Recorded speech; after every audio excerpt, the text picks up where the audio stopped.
எல்லோருக்கும் வணக்கம். என் பெயர், என் குடும்பத்தின் அடையாளம். குரூப் 2 ப்ரிலிம்ஸ்க்கு எல்லாருமே நல்லபடியாக படிச்சுட்ருப்பீங்க அப்படின்னு நினைக்கிறேன். கொஞ்சம் ஃபாஸ்ட்டாக எல்லாத்துக்குமே ரிவிஷன்ஸ் கொடுங்க. நான் நேற்றோட 3rd ஷெடியூலில் கம்ப்ளீட் பண்ணிட்டேன். இன்றைக்கி 4th ஷெடியூல் எடுத்திருக்கேன். 4th ஷெடியூலில் Tamil 6th 7th 8th new and old book, ஜிஎஸ்சில் ஹிஸ்ட்ரி எடுத்திருக்கேன். மேக்ஸில் ஒரு 3 டாபிக்ஸ் எடுத்திருக்கேன். இதெல்லாம் பார்த்தா அப்படின்னாக்கா நான் ஓவராலாக கொஞ்சம் ரிவிஷன்ஸ் எல்லாமே கொடுத்த மாதிரி இருக்கும்.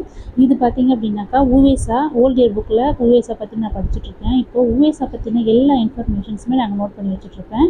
இப்போது நான் உவேசா அப்படிங்கிறது இதில் இருக்கிற இன்ஃபர்மேஷன்ஸ் மட்டும் படிக்க மாட்டேன். ஓவராலாக என்ன இன்ஃபர்மேஷன்ஸ் அவளை பற்றி இருக்கோ எல்லாமே அதை நோட் பண்ணதுனால நான் ஓவராலாக உவேசா பற்றின இன்ஃபர்மேஷன்ஸ் படித்த மாதிரி இருக்கும். அதே மாதிரி நாலடியாரில் நாலடியாரில் இதுக்கு முன்னாடி என்னென்னலாம் இருக்குது அப்படின்றத ஓல்டு இயர் நியூ புக்கில் எல்லாத்தையும் பார்த்தோம் அப்படின்னாக்கா நம்ம நாலடியாரில் தனியாக நம்ம படிக்கணும் அப்படின்ற அவசியம் கிடையாது. எல்லா இன்ஃபர்மேஷன்ஸுமே நான் இங்கேயே படித்த மாதிரி இருக்கும்.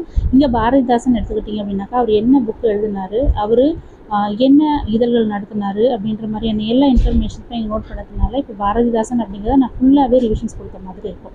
இது ஏபி அண்ட் ஜிபியில் நான் பார்த்துட்ருக்கேன். ஏபி அண்ட் ஜிபி நான் கம்ப்ளீட் பண்ணிட்டேன். இன்றைக்கி நான் கம்ப்ளீட் பண்ணிடுவேன். இது கம்ப்ளீட் பண்ணிட்டேன் அப்படின்னாக்கா எனக்கு ஒரு 2 கொஷின்ஸ் வந்து நான் கன்ஃபார்மாக போட்டுருவேன் அப்படின்ற ஒரு சாட்டிஸ்ஃபேக்ஷன் எனக்கு வந்துடும். மேக்ஸுக்கு நம்ம மேக்ஸிமமாக 45 மினிட்ஸ் தான் நம்ம டைம் ஸ்பெண்ட் பண்ணணும். ஓகேங்களா? அந்த 45 மினிட்ஸ் கூட நம்ம மேக்ஸ் 25 மேக்ஸை கம்ப்ளீட் பண்ணுற மாதிரி உங்களுடைய ப்ராக்டிஸ் வந்து இருக்கணும். நிறைய மேக்ஸை வந்து நீங்கள் ப்ராக்டிஸ் பண்ணால் தான் அந்த 45 மினிட்ஸ் கூட நம்மளால் கம்ப்ளீட் பண்ண முடியும். மேக்ஸ் வந்து நிறைய ப்ராக்டிஸ் பண்ணுங்கள். அதே மாதிரி ஓஎம்ஆர் ஷீட்டில் ப்ராக்டிஸ் பண்ணுறதை மறந்துடாதீங்க. ஓஎம்ஆர் ஷீட்டை பார்த்தீங்கன்னா ஃபுல் இன்ஃபர்மேஷன்ஸும் எப்படி ஃபில் பண்ணணும், என்னென்னலாம் மிஸ்டேக்ஸ் பண்ணக்கூடாது அப்படின்னு சொல்லிட்டு எல்லா இன்ஃபர்மேஷன்ஸுமே ஆல்ரெடி நான் வீடியோவாக போட்டிருக்கேன். அதை நான் டிஸ்கிரிப்ஷனில் அட்டாச் பண்ணுறேன். உங்களுக்கு டவுட் இருந்துச்சு அப்படின்னாக்கா நீங்கள் போய்ட்டு அதை பார்த்துக்கோங்க. இந்த 14-13 டேஸில் நீங்கள் எந்த ஒரு ஸ்ட்ரெஸ்ஸுமே எடுத்துக்காதீங்க. எவ்வளோ பெரிய ப்ராப்ளம் வந்தாலும் சரி, இல்லை எவ்வளோ பெரிய பிரச்சனை அப்படின்ட்டு நமக்கு வந்தாலும் சரி, இது எதையுமே நீங்கள் காதில் போட்டுக்காதீங்க. நல்லபடியாக இந்த 13 டேஸில் நல்லபடியாக படிங்க.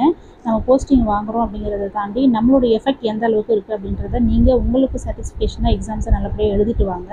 நான் இன்றைக்கி ஜிஎஸ் பார்த்துட்ருக்கேன். ஜிஎஸ்சில் 3 டாபிக் எடுத்திருக்கேன். சிந்து சமவெளி நாகரிகம், அப்புறம் குப்தர்கள், முகலாயர்கள். இது முடிச்சிட்டேன் அப்படின்னாக்கா நான் 7 டாபிக்ஸில் ஒரு 3 டாபிக்ஸை கம்ப்ளீட் பண்ணிட்டேன் அப்படின்னாக்கா எனக்கு ரிமைனிங் 4 டாபிக்ஸை அந்த 3 டேஸ்லையும் ஓல்டு இயர் கொஷின்ஸில் ரிவிஷன்ஸ் பண்ணுறதுக்கும் எனக்கு அந்த ரிமைனிங் 3 டேஸ் வந்து கரெக்டாக இருக்கும்.